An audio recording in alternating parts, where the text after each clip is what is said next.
Hello दोस्तों, यदि आप भी बैंकिंग ट्रांजैक्शन करते हैं तो आपने एनईएफटी, आरटीजीएस, आईएमपीएस और यूपीआई के बारे में सुना ही होगा।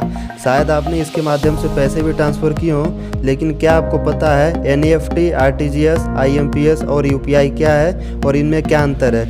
इसके अलावा इनमें से कौन सा बेहतर है? इन सभी के बारे में हम विस्तार से बताएंगे, तो वीडियो को लास्ट तक देखिएगा। और यदि आपने चैनल को सब्सक्राइब नहीं किया है तो प्लीज़ चैनल को सब्सक्राइब कर दीजिए। तो चलिए शुरू करते हैं। सबसे पहले हम बात करेंगे एनईएफटी की। एनईएफटी का full form national electronic fund transfer है। एनईएफटी एक बैंक अकाउंट से दूसरे बैंक अकाउंट में पैसा ट्रांसफ़र करने का इलेक्ट्रॉनिक माध्यम है। आसान भाषा में कहें तो यदि आपको किसी अकाउंट में पैसे ट्रांसफ़र करने हैं तो आप एनईएफटी के माध्यम से 30 मिनट से 2 घंटे के अंदर पैसा ट्रांसफ़र कर सकते हैं। यह सुविधा नवंबर 2005 में शुरू हुई थी, जिसे आरबीआई की देखरेख में संचालित किया जाता है। एनईएफटी बैंक ब्रांच और नेट बैंकिंग दोनों माध्यम से की जा सकती है। एनईएफटी के माध्यम से ट्रांजैक्शन किसी बैंक के वर्किंग आवर्स के दौरान किया जा सकता है और इस पर कुछ सर्विस चार्ज भी देना होता है। अब बात करते हैं हम आरटीजीएस की।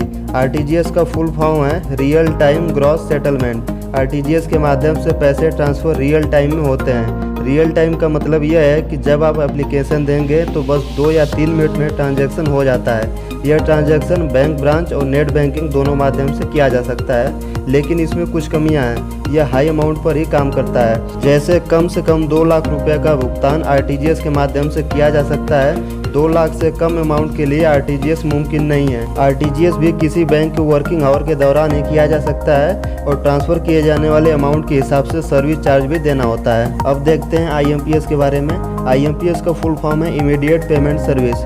यह एक inter bank electronic fund transfer system है, जिसके माध्यम से मोबाइल फ़ोन से रियल टाइम में पेमेंट किया जा सकता है। इस सिस्टम का सबसे बड़ा फ़ायदा यह है कि इसे आप 24/7 कहीं भी कभी भी प्रयोग कर सकते हैं। कहने का मतलब है हॉलीडे यानी कि छुट्टी के दिन भी इस माध्यम से पैसे ट्रांसफ़र किया जा सकता है। भारत सरकार की एक संस्था एनपीसीआई यानी कि national payment corporation of India इसको मैनेज करती है।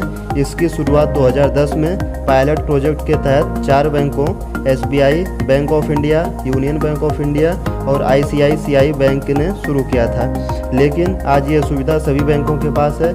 इस माध्यम से पैसे ट्रांसफ़र करने पर सर्विस चार्ज भी लगता है। यूपीआई का फुल फॉर्म है यूनिफाइड पेमेंट इंटरफेस।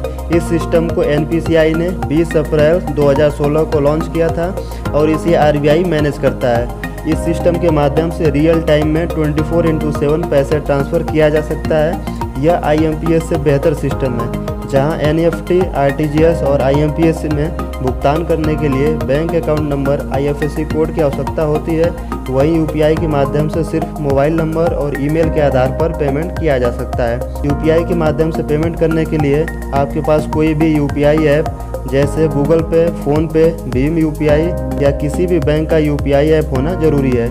यहाँ आप एक से ज़्यादा बैंक अकाउंट रजिस्टर कर सकते हैं। इसमें पेमेंट करने के कई तरीके होते हैं, जैसे वर्चुअल पेमेंट एड्रेस के माध्यम से, मोबाइल नंबर के माध्यम से, अकाउंट नंबर और आईएफएससी कोड के माध्यम से, आधार नंबर के माध्यम से और क्यूआर कोड के माध्यम से पेमेंट किया जा सकता है। उम्मीद है दोस्तों आपको ये जानकारी अच्छी लगी होगी। कमेंट करके बताइएगा और अपने दोस्तों के साथ वीडियो शेयर ज़रूर करें और चैनल को सब्सक्राइब करना न भूलें।